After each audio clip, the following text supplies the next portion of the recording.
Hey guys, कैसे हैं आप लोग? होपफुली आप लोग बिल्कुल ठीक होंगे। और आज हम पढ़ रहे हैं the objectives of accounting. All right, so let's get started.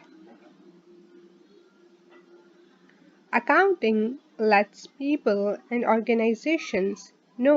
Accounting लोगों को और ऑर्गेनाइजेशंस को या बिजनेसेस को या कंपनीज को ये बताता है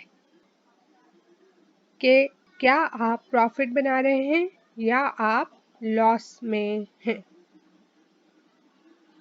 आपके बिजनेस की क्या कीमत है। आपने जो ट्रांजैक्शन की थी, आपने कोई चीज़ परचेज की थी या सेल की थी, तो उसकी कीमत आपके लिए क्या है। How much cash they have, यानी आपके पास पैसे कितने हैं। हाउ वेल्दी दे आर, यानी वो कितने अमीर हैं।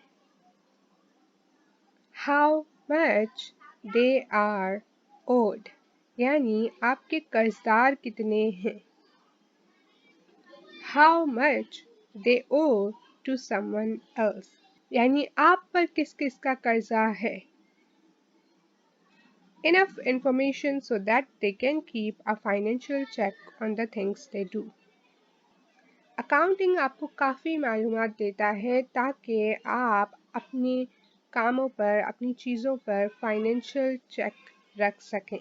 यानी कितना पैसा आ रहा है, कितना जा रहा है, क्या चीज़ लॉस में है, क्या चीज़ प्रॉफिट में है, एंड सो ऑन।